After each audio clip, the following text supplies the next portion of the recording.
তো hello everyone, welcome to Newbisoft YouTube channel. আজকে নিয়ে এসেছি আরেকটা ট্রাভেলিং ভিডিও, যেখানে আমরা দেখাবো যে আমরা চট্টগ্রাম থেকে রওনা দিয়েছি সরাসরি নারায়ণগঞ্জ সোনারগাঁও বারোদি শ্রী শ্রী লোকনাথ মন্দিরের উদ্দেশ্যে।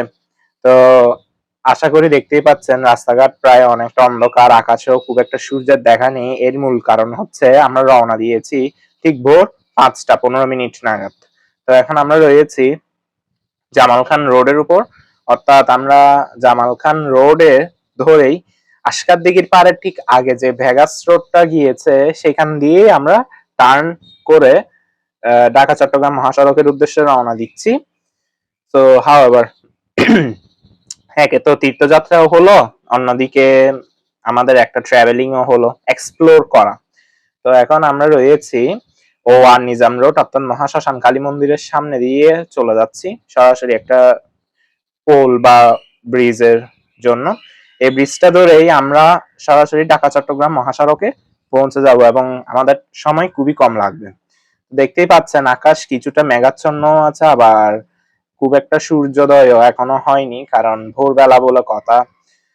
তো রাস্তাঘাটে খুব একটা যানজট নেই বা গাড়িরও খুব একটা দেখা শোনা নেই, কারণ হলো আপনার ভোরবেলা, তো স্বাভাবিক ভোরবেলা কেই বা ঘুম থেকে উঠে, আমরা যে সময় আরো রওনা দিয়েছি। আচ্ছা, এখন বলে রাখি আমরা কিসে করে মূলত যাচ্ছি। আমরা যাচ্ছি একটা হাইএস বা মাইক্রো গাড়ি যেগুলো বলে বা মাইক্রোবাস, সেগুলো করেই আমরা রওনা দিয়েছি। তো এখন আমরা রয়েছি ফৌজদারহাট ক্যাডেট কলেজ রোডে। এই রোডটাতে তো দেখতেই পাচ্ছেন চারিদিকে শুধু সবুজ আর সবুজ। তো আমরা প্রায় 6-7 জন ছিলাম, তো একসাথে সবাই মিলে যাত্রা করেছি। আমাদের আগে দেখতেই পাচ্ছেন ব্ল্যাক কালারের একটা মার্সিডিজ বেঞ্জের গাড়ি খুব দ্রুত গতিতে এগিয়ে যাচ্ছে, মানে একে বিট করা খুবই অসম্ভব। আচ্ছা, সকালবেলা বা রাত্রেবেলা আপনারা যেটা সবচেয়ে বেশি দেখবেন সেটা হচ্ছে এই রোড গুলো দিয়ে মানে ট্রাক বা কভার্ড ভ্যান বা বিভিন্ন লরি, বড় বড় বিশাল আকৃতির দৈত্যাকৃতির লরিগুলোকে দেখতে পাবেন। এগুলো খুবই কিন্তু রিস্ক, আর এই রোড গুলো খুবই ঝুঁকিপূর্ণ রোড, কারণ এই রোডে অনেক বড় বড় যান চলাচল হয়। সো গাড়ি চলাচলে খুব সাবধান থাকতে হবে। আচ্ছা, এখন আমরা চলে এসেছি সীতাকুণ্ড ফিলিং স্টেশনে, কারণ গাড়িতে ফিলিং করা লাগবে, অর্থাৎ অয়েল ফিলিং বা রিফুয়েল করা লাগবে না, কারণ প্রায় 230 কিলোমিটারের রাস্তা বলে কথা, অনেকটা পথ বাকি। তো চট্টগ্রাম থেকে নারায়ণগঞ্জের দূরত্ব আনুমানিক 229 থেকে 230 কিলোমিটারের মতো। এই রোডটা অতিক্রম করতে যদি আপনারা গুগল ম্যাপে চেক করেন তবে দেখতে পাবেন যে রোডটা অতিক্রম করতে প্রায় 5 ঘন্টা বা সোয়া 5 ঘন্টা টাইম লাগতেই পারে। সো যেহেতু আমরা 5টা 15 মিনিটে রওনা দিয়েছি, ফলস্বরূপ আমাদের সময় লাগতে পারে আনুমানিক 10টা থেকে 10:30 পর্যন্ত। তবে এই যখন আমরা গুগল ম্যাপ ট্র্যাকিং করে চলছিলাম তখন সেখানে দেখতে পাচ্ছিলাম যে আমাদের সময় আনুমানিক লাগবে মানে 9:30টার মধ্যে আমাদের পৌঁছে যাওয়ার সম্ভাবনা খুব বেশি, কারণ রোড পুরোই ফ্রি এবং গাড়ি 60 কিলোমিটারের পরিবর্তে চলছিল 80 থেকে 90 কিলোমিটার পার আওয়ার স্পিডে অন এভারেজ। তো আশা করি বুঝতেই পারছেন এটা কিন্তু খুবই মারাত্মক স্পিড। সবচেয়ে বড় কথা, এখানে হয়তো আপনারা ভিডিওতে মনে হচ্ছে গাড়ি আরো বেশি স্পিডে চলছে, কারণ আমি ভিডিওটা ফাস্ট আপ করে দিয়েছি যেন আপনারা 10 থেকে 12 মিনিটের মধ্যেই পুরো আমাদের ট্রাভেলিং এর মোমেন্টটা দেখতে পারেন। তো যাই হোক, নারায়ণগঞ্জতে শুধু বারোদিতেই আমরা ঘোরাঘুরি করেছি তা কিন্তু নয়, বারোদি থেকে ব্যাক করার সময় আমরা পানাম সিটিতেও গিয়েছিলাম। সেই ভিডিওটা আপনারা পাবেন পরবর্তী এপিসোডে। আপাতত আজকের এপিসোডে থাকবে শুধুমাত্র বারোদির যে বিভিন্ন মন্দির বা সেখানকার স্থানীয় মানুষ ইত্যাদি আপনারা দেখতে পাবেন। তাছাড়া এই যে যাত্রা পথের যে বিভিন্ন সিনারি গুলো দেখছেন এগুলো কিন্তু খুবই মনোমুগ্ধকর। এই যে আমি যখন এটা রেকর্ড করছিলাম ভিডিওটা, সে সময় আমার ঘড়িতে প্রায় দেখছিলাম 7:30 নাগাদ বেজেছিল। তো দেখতেই পাচ্ছেন রোড অনেকটাই আলোকিত হয়ে গিয়েছে, আর পাশে ধানি জমি, খুব ন্যাচারাল একটা সিন। এগুলো চাইলে আপনারা আপনাদের মোবাইলে ধারণও করে রাখতে পারেন। হ্যাঁ, পরে প্রয়োজন মতো আপনারা এডিটিং করে এগুলো দরকারে সিনারি হিসেবে ব্যবহার করতে পারেন, আবার স্ক্রিনশট নিয়ে এগুলো আপনারা ওয়ালপেপার হিসেবেও ব্যবহার করতে পারেন। তো যাই হোক, নারায়ণগঞ্জ যাওয়ার জন্য প্রায় কয়েক রকমের রাস্তা আপনারা পাবেন। এই ক্ষেত্রে বলবো রাস্তা না সরি উপায় রয়েছে, সেক্ষেত্রে বাস বা ট্রেন সবচাইতে প্রিফারেবল। তো যাই হোক, এখন আমরা রয়েছি কুমিল্লা পরে সম্ভবত দাউদকান্দির কাছাকাছি কোন একটা জায়গায়। দেখতেই পাচ্ছেন কি তুমুল ঝড় বৃষ্টি সেখানে চলছে, মানে রাস্তাঘাট পুরোই ভিজে। এখানে তো তখন আরো চলা বেশি রিস্ক, কারণ রাস্তা তখন সম্পূর্ণ পিছলাটে হয়ে যায়, যার কারণে স্লিপ করলে কিন্তু বিপদ। তো এখন আমরা রয়েছি দাউদকান্দি সেতুর কাছাকাছি। তো টোল প্লাজাতে আমরা পে করে শেষে দাউদকান্দি সেতুর উপর উঠে গেলাম। এটাকে দাউদকান্দি সেতু বলা যায়, আবার সম্ভবত এর আরেক নাম গোমতী সেতু। তো এই যে বৃষ্টি মোটামুটি তখন কমে এসেছিল। এরপর আমরা কুমিল্লা খুব দ্রুত পার করে রওনা দিচ্ছিলাম নারায়ণগঞ্জের উদ্দেশ্যে। তো বেশি তো দূরত্ব বাকি ছিল না, আনুমানিক 100 থেকে 110 কিলোমিটারের মতো রাস্তা বাকি ছিল। এই যে দেখতেই পাচ্ছেন আমরা তখন কুমিল্লা ক্রস করে গিয়েছি। সো হাউএভার এখানে কিন্তু রোডগুলো খুবই সুন্দর এবং মনোমুগ্ধকর বলতে গেলে, মানে এগুলো আসলে লং জার্নির জন্য খুবই মজাদার এক কথায়। আসলে কি বলবো, আমি নিজেই বুঝে উঠতে পারছি না আর কি। তো হাউএভার এখন আমরা যে রোডটা ধরে রয়েছি সেই রোডটাতে বেশিক্ষণ টাইম লাগবে না পৌঁছে যাওয়ার তো কথা। আচ্ছা, বলে রাখি আমরা এখন গোমতী সেতু পার হয়ে গিয়েছি, এরপর সম্ভবত মেঘনা সেতু পার হয়েছিলাম। তো যাই হোক, এখন আমরা বারোদি গ্রামের ভিতর ঢুকে যাচ্ছি। এটা হচ্ছে বারোদির রাস্তা। এই রাস্তার সাইনবোর্ডটা আপনারা দেখতে পাবেন ঠিক হাইওয়ে রোডের উপর। তো অথবা সাধারণ কোনো মানুষকে রাস্তার মধ্যে জিজ্ঞাসা করলে তারাও আপনাকে বলে দেবে। প্রায় 10:30 নাগাদ আমরা পৌঁছে গেলাম বারোদিতে। আসলে যানজটের কারণে দেরি হয়ে গিয়েছিল। তো এখানে দেখতেই পাচ্ছেন আশেপাশে প্রচুর স্টল রয়েছে, সেখান থেকে আপনারা পুজোর সামগ্রী কিনে নিতে পারবেন। তো মন্দিরে ঢোকার পথেই আপনার হাতের ঠিক ডান পাশে পড়বে বাবার সমাধি মন্দির।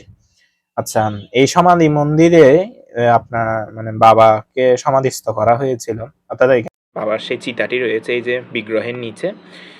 এরপর আমরা আরেকটু সামনে রওনা দিচ্ছি। এই যে এখানে দেখতে পাচ্ছেন বাবার সেই মূল মন্দির। মূল মন্দিরের উপরে যে চালটি রয়েছে সেটি কিন্তু একেবারে মন্দিরের সূচনা লগ্নেরই চাল। এটা পরে মন্দির সংস্কার করার কারণে উপরে তুলে দেওয়া হয়েছে আর কি। তো ওই ঐতিহ্যটা আসলে সংরক্ষণ করা হয়েছে। এটা হচ্ছে বাবার নব নির্মিত সেই ছবি, আর এই পাশে রয়েছে পুরাতন ছবিটা। তো এদিকে আর একটু সামনে যদি আমরা এগিয়ে যাই মন্দির থেকে বের হয়ে, তবে এখানে পাবেন বারোদি লোকনাথ মন্দির কর্তৃপক্ষের প্রতিষ্ঠিত প্যারা সন্দেশ ভোগ বিক্রয় কেন্দ্র, যেখান থেকে আপনারা প্যারা সন্দেশ কিনে বাবাকে পুজোর উদ্দেশ্যে নিবেদন করতে পারবেন। আচ্ছা, এরপর এদিকে দেখতেই পাচ্ছেন অনেকগুলো যাত্রী নিবাস রয়েছে আপনার বারোদি মানে লোকনাথ মন্দিরের নিজস্ব স্টোর, যেখান থেকে আপনারা প্রয়োজনীয় সামগ্রীও কিনতে পারবেন। আর এদিকে রয়েছে নাট মন্দির, আর দেখতেই তো পাচ্ছেন অসংখ্য কবুতর। তো মানুষজন এদের সাথে সময় কাটাচ্ছে, আপনি চাইলে কবুতরগুলোকে নিজের হাতে খাওয়াতেও পারবেন।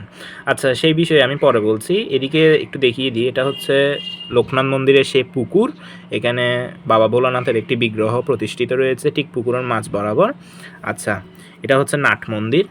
হ্যাঁ, আগে এখানে বসে মানুষ ভাত টাত খেতে পারতো, এখন ভাত খাওয়ার জন্য আলাদা ব্যবস্থা করেছে। তো এটা হচ্ছে মহিলাদের জন্য পোশাক পরিবর্তনের একটি ছোট রুম। যদি পুকুরে কেউ স্নান করে তবে সেখানে গিয়ে পোশাক পরিবর্তন করতে পারবেন মহিলারা। তো এখন আমরা আরেকটি মন্দিরে এসে প্রবেশ করছি, যেখানে 5টা গর্ভগৃহ রয়েছে। প্রথমেই মাঝ বরাবর আমরা দেখতে পাচ্ছি দেবী দুর্গার সেই নবনির্মিত বিগ্রহ ও নবনির্মিত গর্ভগৃহ। তারপর ঠিক তার ডান পাশে গেলে আমরা দেখতে পাচ্ছি ত্রৈলঙ্গ স্বামীজি ও গুরু ভগবান গাঙ্গুলির বিগ্রহ ও গর্ভগৃহ। এরপর বাবা লোকনাথের মায়ের গর্ভগৃহ বিগ্রহ আর বেণী মাধবজির গর্ভগৃহ বিগ্রহ। আচ্ছা, সেখান থেকে এখন আবার বাইরে চলে এলাম। এখানে দেখতেই পাচ্ছেন অসংখ্য মানুষ।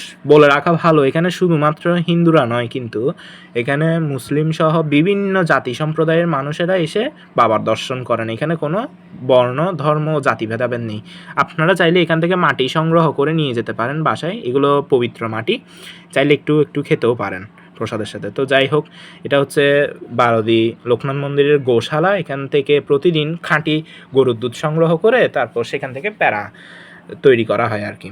তো এখন আমরা যাচ্ছি শ্রী শ্রী শ্মশান কালী মন্দিরের উদ্দেশ্যে, অর্থাৎ এটা হচ্ছে বারোদির মন্দিরের ভিতরেই।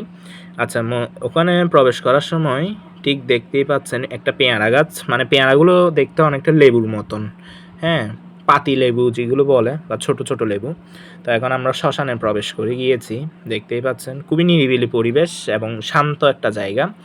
আপনারা আশা করি গেলে খুবই ভালো লাগবে।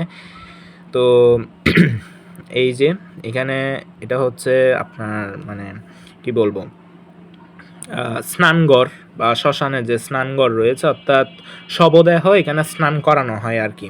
হ্যাঁ, তো আমি বারবার বলছি এই ভিডিওটা মূলত এক্সপ্লোর করার জন্য। এটা হচ্ছে দীননাথজির মন্দির, যিনি ছিলেন বাবা লোকনাথের স্বরূপ।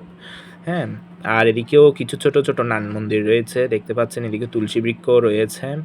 তো এটা শুধুমাত্র এক্সপ্লোরেশনের জন্য, যারা ট্রাভেলিং পছন্দ করেন তাদের জন্য এই ভিডিওটা করা।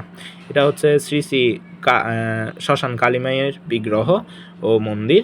এদিকে পাশে রয়েছে শ্রী শ্রী শ্মশান শিব ঠাকুরের মন্দির ও বিগ্রহ। আচ্ছা, শ্মশান কালীমায়ের মন্দিরের ঠিক অপোজিটে একটি বড় বিশাল আকৃতির প্রায় 200 বছর পুরনো বট গাছ রয়েছে এবং তার নিচে রয়েছে একটা শিবলিঙ্গ। এবার চলে এলাম সেই কবুতরের জায়গায়, কবুতরের আস্তানায়। এখানে আমরা কবুতরের জন্য কিছু গম কিনেছিলাম 1 কেজি পরিমাণ। সেই গমগুলো তাদেরকে প্রথমে ছিটিয়ে দিলাম, তো অসংখ্য কবুতর এখানে এসে হাজির হলো। এরপর আমরা চেষ্টা করলাম নিজেদের হাতে কিছু মানে গম নিয়ে তাদেরকে খাওয়ানোর জন্য।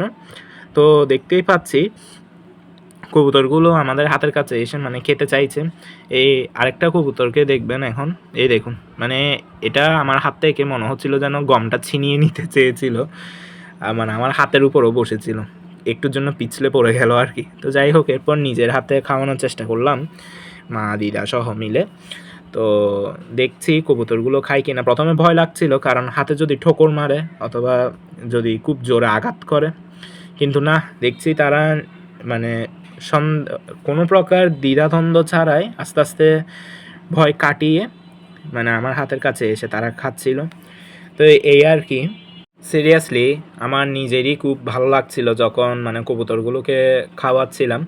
মানে আমিও ভয় পাচ্ছিলাম, কিন্তু না, দেখি যে তাদের আসলে ঠোকর মারলে খুব একটা বেশি আঘাত লাগে না হাতে। হ্যাঁ, তো যাই হোক, এরপর আমরা প্রসাদ খেয়ে কিছুক্ষণ ঘোরাঘুরি করে দেন সেখান থেকে আমরা আবার পুনরায় চট্টগ্রামের উদ্দেশ্যে রওনা দিচ্ছিলাম। তো চট্টগ্রামের উদ্দেশ্যে রওনা দেওয়ার সময় আমরা পানাম সিটি সহ ঘুরে এসেছি এবং পানাম সিটিতে জয়নুল আবেদিন সংগ্রহশালা ও ইশাকার রাজবাড়ি দেখেছি। এই পর্বটি দেখতে চাইলে অবশ্যই চ্যানেলটি সাবস্ক্রাইব করে বেল আইকনটি বাজিয়ে রাখুন। টাটা।